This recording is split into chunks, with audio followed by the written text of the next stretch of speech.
So Tara, it's great to see you. It's been, I think, maybe a couple of years since I've seen you last time. Yes. And Yeah, networking events, etc. yeah, and you moved to Kelowna in 2006 from Winnipeg, Correct. but you're not from Winnipeg, No, originally from Calgary. right? I moved to Winnipeg in 1991, and I had stores there making custom clothing. Yeah, And I also had an alteration department at Eaton's and an alteration department at the Bay. I haven't heard too many stories of people wanting to move to Winnipeg. So how did that happen? I was in clothing design costuming at the time. I had a spot in Edmonton that I was working out of, and an opportunity arose in Winnipeg, so I moved there to take advantage of it. Interesting. And what was it like in Winnipeg? You know, the culture is fantastic there. They have so many festivals. Like, they really capitalize on their summer there because they have to. Right. But certainly the winter was daunting. Although one thing that I really do miss about winter there was the opportunities to ice skate. There is skating down the river. You can go a long distance by skate. Super cool stuff that way. That is really cool. And I hear the live music scene is really good too. They've got a lot of nice pubs, and I love seeing a great band in a small venue. Yeah, tons and tons of live music opportunities. Like, yeah, Awesome. one of the great things. So you don't regret it? No, absolutely. I loved it there, and I built some great relationships there, had some great friends. I met my husband there. Nice. And you came to Kelowna in 2006. How did you end up in Kelowna? On my first date, when I met my husband, we met on a blind date, and one of the discussions that we had was that I told him I wasn't going to be in Winnipeg for very much longer. So this was at Winnipeg, blind We were date. still in Winnipeg, the blind date, yeah. Can I back you up just a little bit Sure. and tell us how did this get set up? Was it a mutual friend? Nope, it was online. Oh, Yeah, it was Lava Life, I think, at so the time. so blind date, like not 100% blind, like you saw his profile picture and Yeah. I had seen pictures of him, and he had just returned from a vacation, I think in Egypt. And I had just returned from Daytona, where I used to go to Bike Week every year. right, like motorcycles. Correct. Yeah. And so I got back from Daytona, and it was minus 35. And I walked into the apartment. My mom had come to stay with me. Her partner had passed a few months prior to that. And I walked in and I just said, "You know what, Mom, we're moving." And she said, "Okay." And then that was when the discussion started about changing locations. And so very shortly after that, I met Ralph. And, I didn't know he was going to be my husband at the time. But I told him, "Yeah, I'm probably not going to be here too much longer. I'm thinking about moving to Kelowna." Yeah. And he mentioned that he had loved Kelowna. He vacationed there as a kid as well. And then a year later, we were here. Wow. Yeah. So when he said that, did you have a sense of like, well, maybe this is fate, or did you feel like maybe he was just saying that to try to get it in your good side? In all honesty, I have to say that few and far between are the relationships in my life where I have just clicked with somebody. Yeah. And he was one of those. This is kind of a funny story. So I arrived on my date on my motorcycle. I used to sort of make a point of doing that so people would, know what came with the package. Even in the winter. Well, not in the winter. This was this was in April, I want to say. Yeah. So it was still cold out, but I was quite an enthusiastic motorcyclist at the time. So I would dress up, and I arrived at this date, and he was sitting in there, and he never told me this until months after, but he said, "Please don't be the girl on the bike. Please don't be the girl on the bike." And I came in, and he's like, "It's the girl on the bike." And you know what? I looked at him and he looked at me, and I'm not going to say love at first sight, but I just knew immediately there was going to be a connection there. Wonderful. Yeah. And so what is the connection to Kelowna? So you told him you wanted to move to Kelowna, and he said he was thinking about it himself. How did you hear about Kelowna? Did you have vacations here? We vacationed here as kids, both of us. My parents used to bring me out here, and we did a lot of camping when I was a kid in the summer times. And I remember, Salmon Arm and Penticton and Osoyoos and driving into all of these places in Kelowna. And I have specific memories from a young age of each one of those places and what I did there, or what I might have bought there, or the scenery driving in, or different stuff like that. Did you have a business opportunity, or was it just like you need a change, you've got to get out of Winnipeg, and Kelowna seems like a great place? Well, I have an investment property in Winnipeg, and a year prior to meeting my husband, I came out here to look at apartment blocks. I was going to sell my property in Winnipeg and come out here and invest in a property out here because this is where I wanted to be. And then for whatever reason, that kind of, fell off the radar. I had let it go by the wayside, and then a year later, I met Ralph and we started talking about it again. And the episode of coming back to minus 35 weather after you'd just been on a sunny vacation, and that feeling, when you open the plane door and you're like, oh. yeah, I know. Yeah. I lived in the Cayman Islands for 11 years. Oh. And when I split up with my ex, she moved from the Cayman Islands back to Edmonton, where she was from. And I left Toronto in 1995. That's where I'm from. And I gave up all of my winter clothes because I said, I'm never coming back. I didn't even own a sweater. And I remember it was November 2006. I got off the plane in Edmonton. And you have to walk across in Edmonton to get the rental car. It's not like within the airport you have to go to. And it was like the snow was coming down horizontal. And it was like maybe minus 15 or something crazy like that. And I'm jeans, t-shirt, and my biker boots. I don't ride a bike. I did briefly when I was younger, but I was like, this is crazy. This is so crazy. But I know that feeling. Yeah. Coming off the plane, and it's like, oh. But so you came here. Now, you used to be in the clothing business. Yep. And you used to design custom clothes. Yes. Have you always been a creative person since a young age? Yeah, always done things with my hands. Yeah. And when did you first use a sewing machine? Do you remember? I think I was 7. I was in a square dancing class at school, and I made my own square dancing skirt. And my mom was a seamstress when I was growing up, so I watched her a lot. And, just had an interest in sewing little things and started that's really cool. doing stuff like that when I was a kid. So did someone ask you to make something, or where did you get the idea that this could actually be a business? Yeah.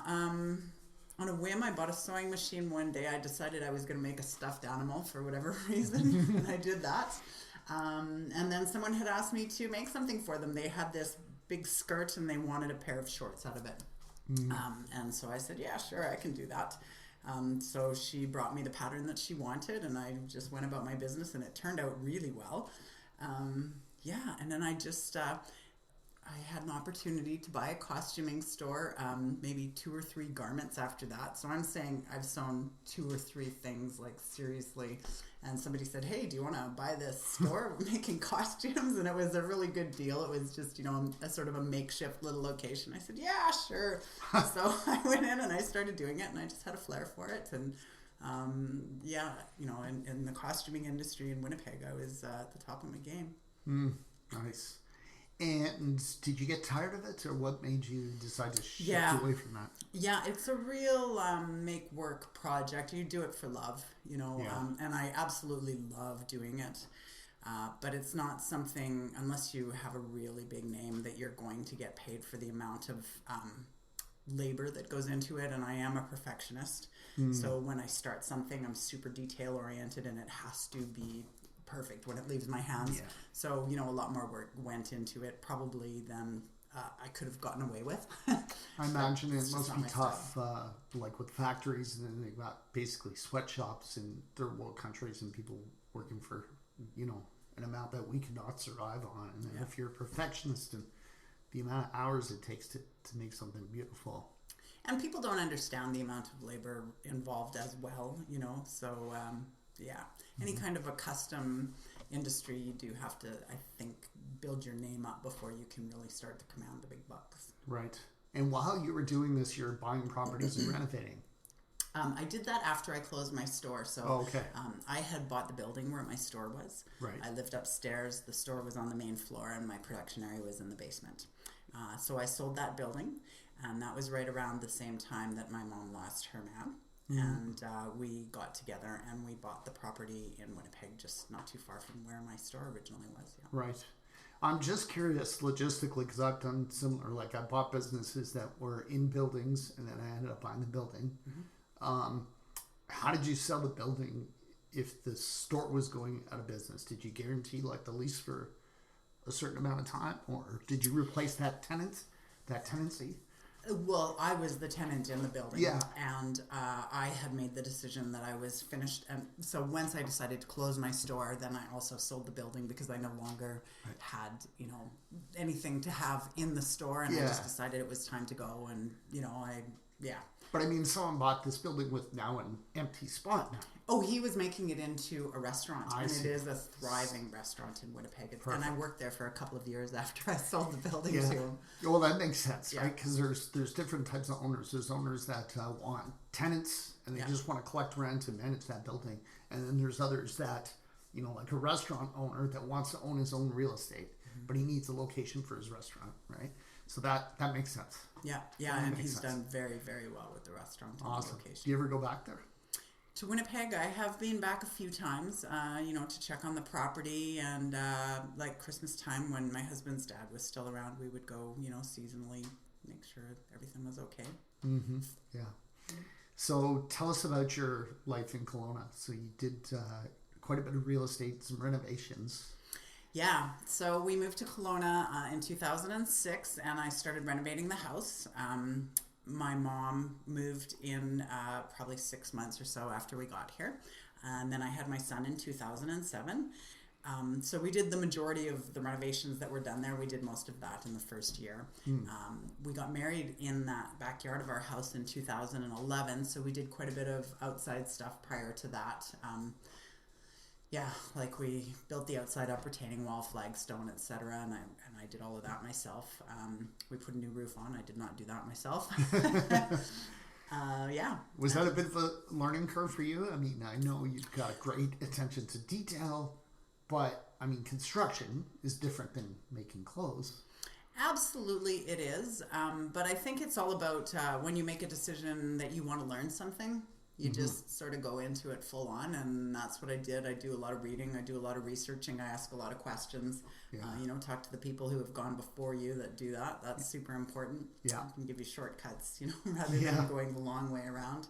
I'm curious on that point because I've found there are a lot of people that love to teach and they want to tell you their expertise, but there are other people that kind of view someone new in the business is kind of competition and a bit of a threat, and they don't really want to tell you their secrets.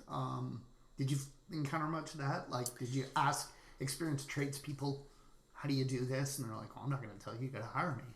Well, strangely enough, when we bought our house, there were 3 tenants that lived in the place besides the guy that owned it. So it's like roommates, or was it like a 4? No, 3. It's one house. But there had been an addition built on. They had closed off the bottom floor, so there was tenants in there. There was tenants on the main floor, and he had created this tiny space within the house for himself. And then he had another tenant that was living above the addition on the garage who did renovations. And he stayed on with us he lived there for 7 years before we got the place, and he stayed with us for about another 5 years after that. So he was a great resource. And he was, willing to share. He didn't consider me competition of any sort. And, we did have him do some work in there, and he was good at what he did. Yeah.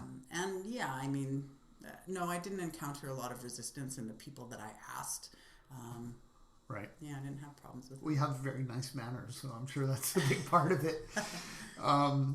So what kind of construction skills did you acquire? Framing. Did some framing. I have done quite a bit of plumbing.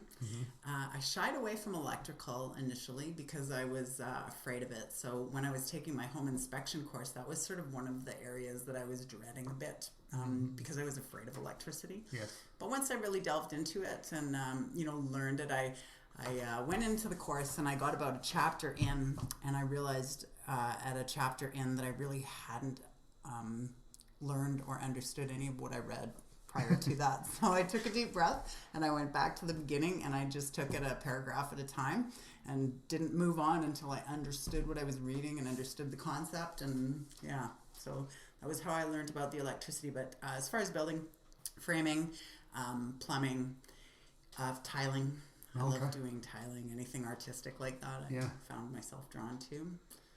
Drywalling, which is certainly an art that you have to learn and exercise patience and restraint, because using too much mud costs you a lot of time. Yes, definitely true. Definitely true. And with the electrical, are you comfortable now dealing with basic things? Oh, basic things, absolutely. Like would you change a light fixture, for example? Oh, for sure, yes. Light fixtures, outlets, switches. I mean, maybe not so much with the three-way switch.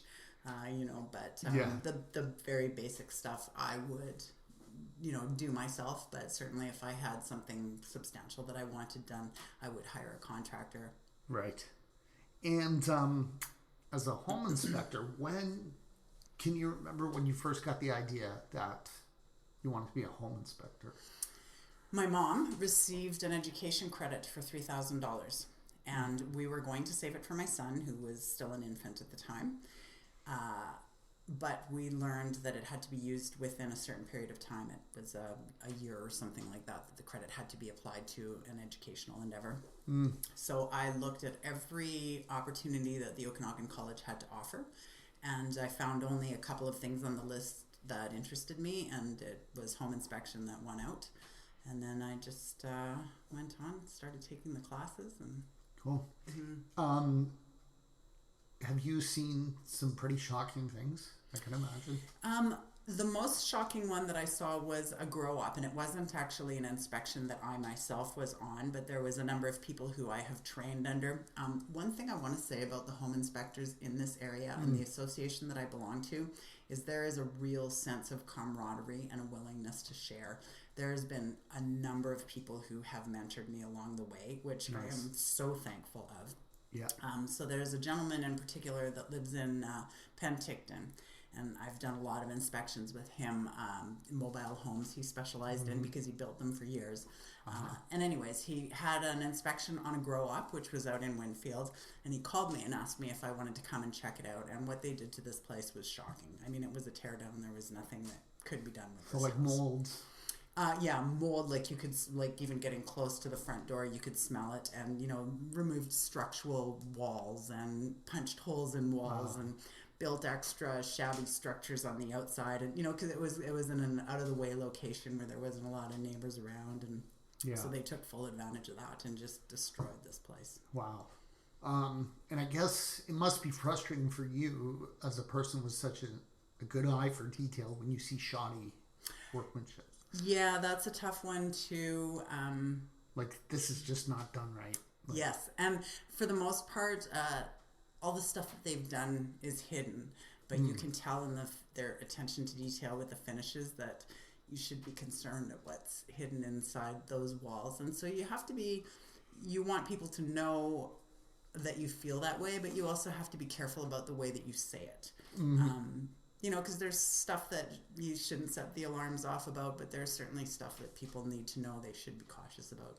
Definitely. I really appreciate that. I love it when a home inspector is solution oriented. So you've got a problem. I had one inspector, and there was a potential problem with the foundation. There was a big crack. And the buyer was there and I was there, and he was staring at this crack and he was like, oh God, oh geez. Oh, this is really bad, right? Very catastrophic. She got so freaked out. I wished he would have said, this is a potential problem. It may cost up to X. Here's the solution, right? We need to look into this, right? Because usually there's a solution, right? Most places are not a complete teardown, right? Usually there's a fix, a remedy. Absolutely. And what is the solution, not how horrible it is? I mean, you got to be honest, right? You can't sweep things under the rug, but here's how to fix this. Absolutely. And when somebody is in love with a house, you want them to know what needs to be done, but you have to let them know that it's not the be all end all if this is what ends up having to be done. It's like, okay, you love this house, that's fine. I can't give you a quote on this, but if there is a foundation problem, you need somebody to look at it, and you can anticipate that there is going to be extra costs involved. Yes. So if you love this house and you feel like it's worth it to you, then carry on. Yeah. Have you ever had somebody get mad at you? I haven't encountered that yet. I've only been I'm just in my second year of business, and I'm working my way up. I haven't got hundreds of inspections under my belt yet. So I've been pretty lucky so far with having happy clients and happy real estate agents so far. So yeah. I think it's encouraging to hear that you do collaborate with other inspectors, because one of the concerns that buyers have is that it's going to be consistent. Like the standards, the things you're looking for are reasonably consistent between inspectors. Absolutely. And so I belong to the Home Inspectors Association of BC. Yeah. And we do have a very high standard. It actually exceeds the standard of that which is required by the Consumer Protection Branch, who now governs our association. So I like that. I like being with an association that requires so much of the people that are involved in it. There's education credits that are required each year to maintain your membership, and I think that's a very valuable thing. I am also a chronic volunteer. So I have started to become involved in my association, and in the upcoming year I will certainly become more involved. But I get my fingers in wherever I can. What is the most common defect you tend to see on your inspections? I've encountered some poly B here. Now, poly B, let's talk about that for a minute. So it's potentially a problem, but some homes do last for several decades without any trouble. Tell us a little bit about poly B for people who don't know about it. It was a problem in the States primarily, especially in the hotter areas, because they don't have basements, so their plumbing is all run in the attic space of the home. And poly B doesn't like exceedingly hot temperatures.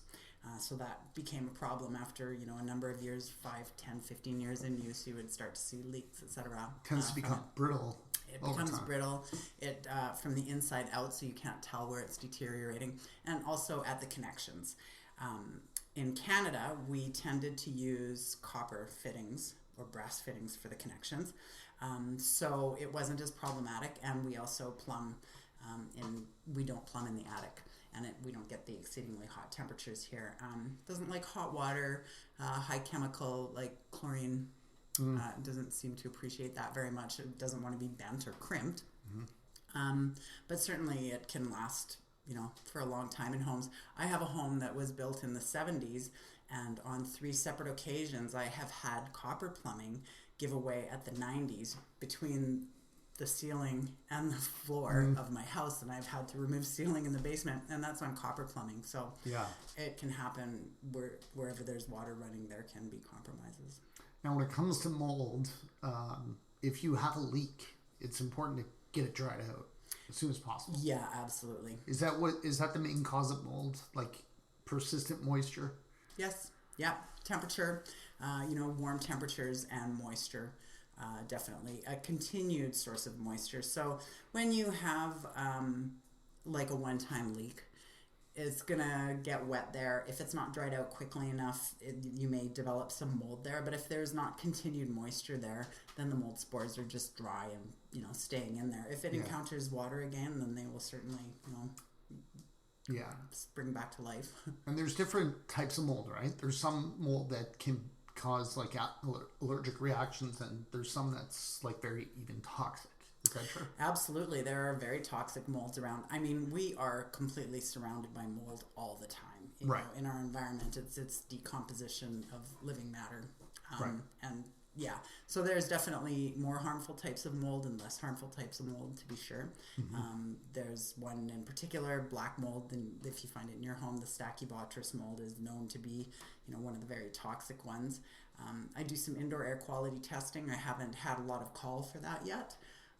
But if you discover mold, especially in abundance in a home, you definitely want to get that tested, because it can affect your health and your pet's health and your children's health. Right. And is it easily remedied? Like, if you can see the extent of it, do you just cut it out and throw it into the trash, or how do you deal with mold? I haven't had to deal with a lot of remediation, but from my understanding, you can put like I think bleach is one of the things that you can use to clean off mold. There are definitely liquids that you can apply to it to kill the mold that's there.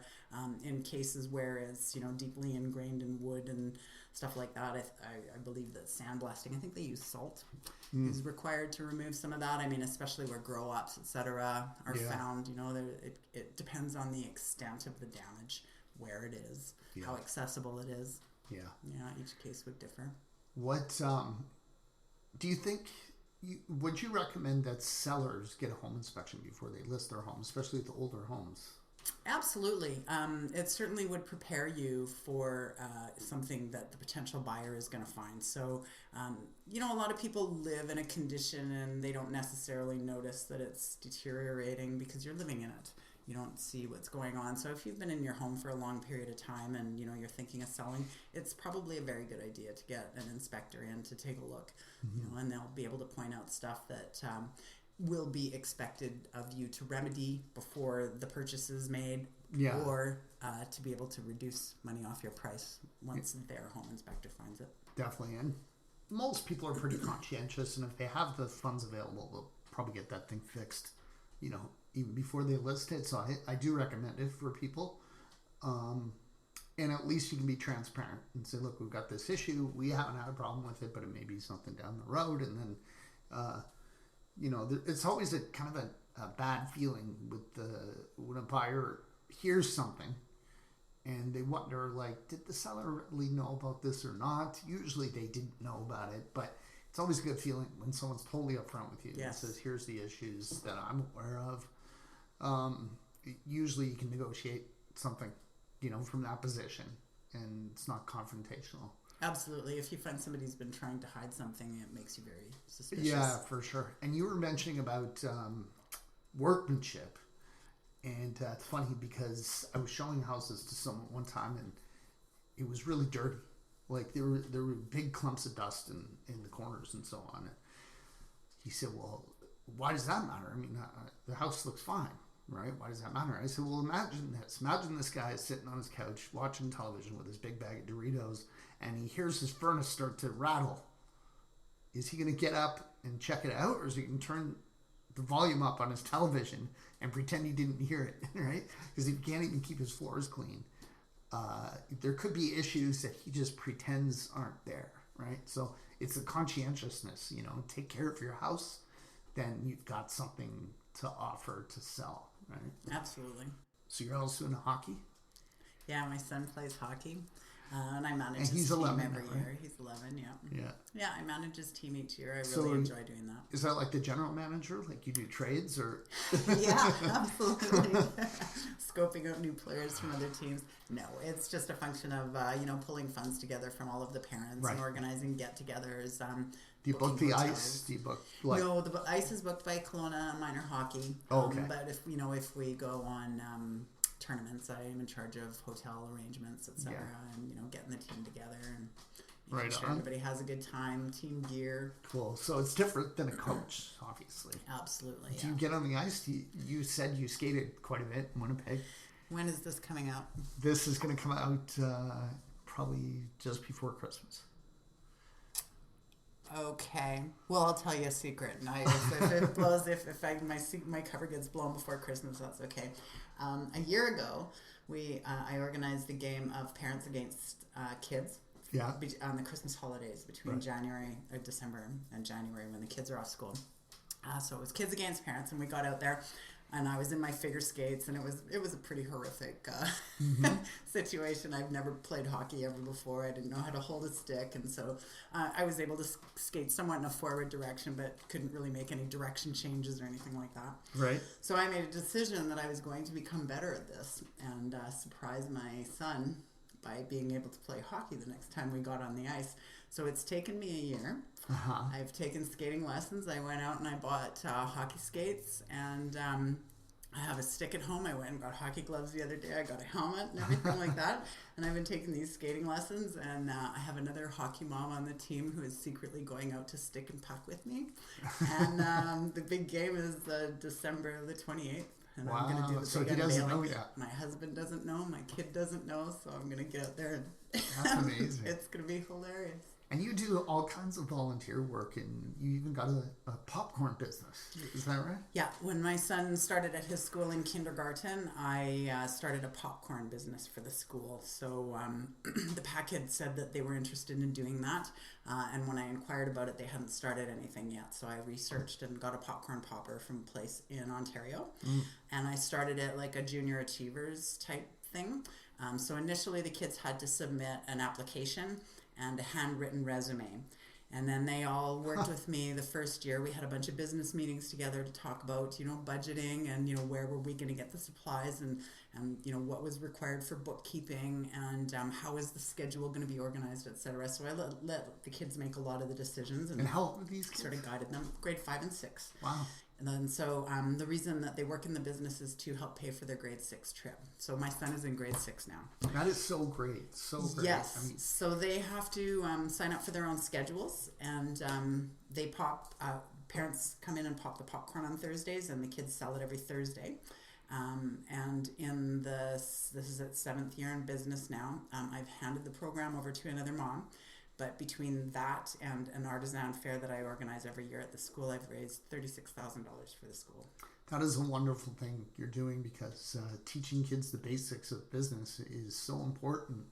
I mean, most university graduates that I talk to have no idea about any of the things you just mentioned, like the bookkeeping and scheduling and sales. And I really wanted them to get a sense of entrepreneurship, and that they don't. 9 to 5 is great, and some people love it and thrive on it. And even if that's what you want to do, there are always opportunities to make money for yourself in other ways, or to increase your income, or you don't have to be 9 to 5. Just right. There's opportunities out there for people. Well, I always say to my daughters, like, education is so important, because even if you don't, like you talked about, you learn the basics of electricity, even if you have no desire to be an electrician, you can spot when something is done correctly or not, right? And if you want to be a 9 to 5er, like you said, it's totally fine, but you can tell if a company is correctly run or not if you know the basics of how a business is run. Absolutely. And it's great if you want to work for somebody else, but you should be able to tell before you go in there and make a career decision, does this guy even know what he's doing? Right? And what kind of a work environment have they created? Is it an environment where the culture of the workplace is such that people want to be part of it and want to do their job well, or is it not that? Yeah. I'm guessing you don't sleep very much, all these activities. That is true. Yeah. It's kind of a topic that fascinates me. I've always slept, 5 to 6 hours a night, unless I have a few drinks. Then I need the normal 8 or 9 more. Yeah. But my girlfriend, she's like, how do you do it? So I'm like 1 o'clock, and then I'm up at 6, and I'm okay. But are you a typical 8 to 9 hour person? No. I have improved over the last couple of years. It was usually midnight or 1 o'clock to bed, and then get up at 5 or 6, depending on whether it was a workout day or not. I do tend to be in bed by 11-ish now, sometimes even as early as 10, and then up at 5. So I am getting more sleep now than I ever have in the past. When I had my business in Winnipeg, it was a lot less than that. Yeah.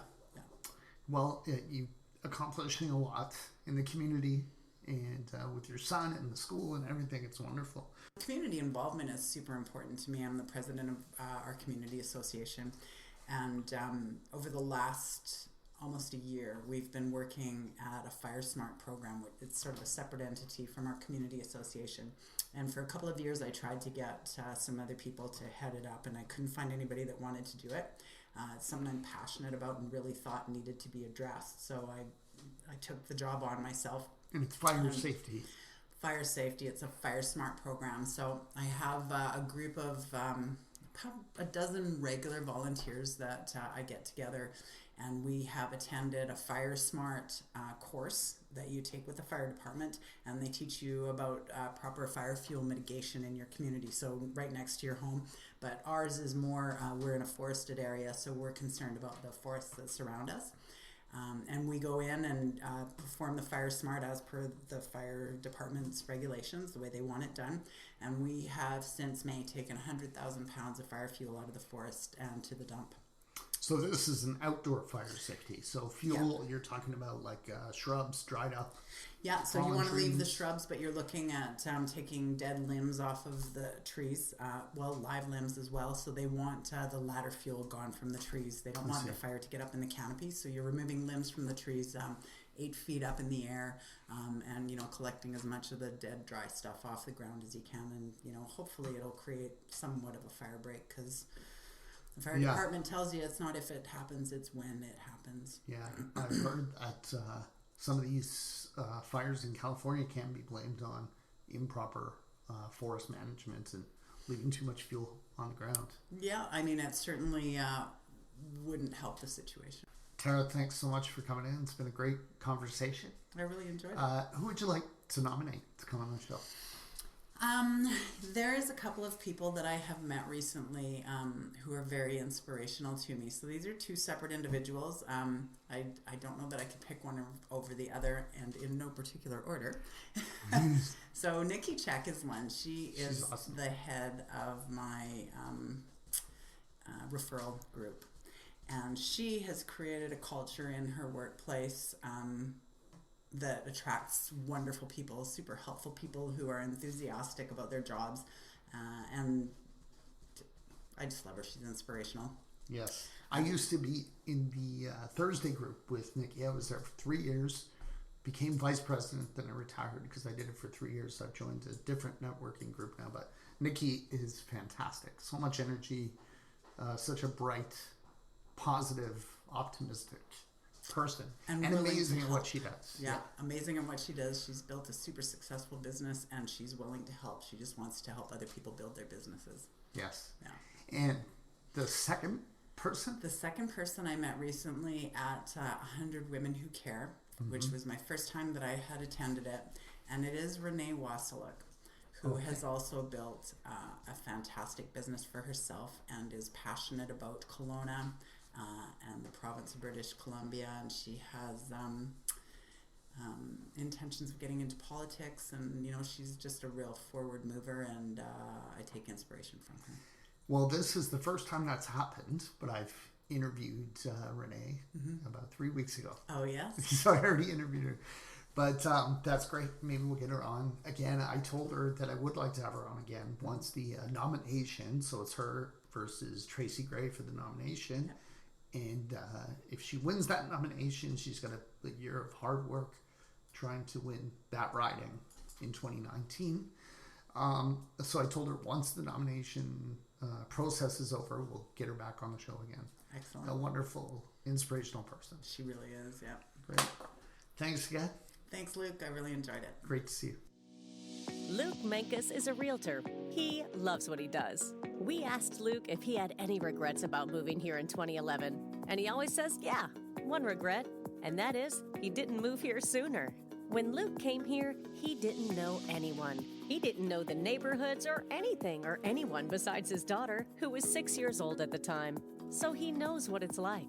Now, he's an expert and has helped well over 100 single people, couples, families, and investors with their real estate needs in the Okanagan. If you're new to our beautiful city, Luke can help you get connected with great lawyers, dentists, carpenters, landscapers, swimming pool installers, you name it. And whether you're new to Kelowna or not, Luke knows real estate. He can help you find a great property, negotiate a good deal, and hold your hand all the way through the process until the day you get your shiny new set of keys. Luke is known as a no-pressure kind of guy. He's had clients where it took even a year or more to get them into a property. He just doesn't believe in rushing things. On the other hand, when you decide it's time to act, he's diligent, and he'll work day and night until the job is done.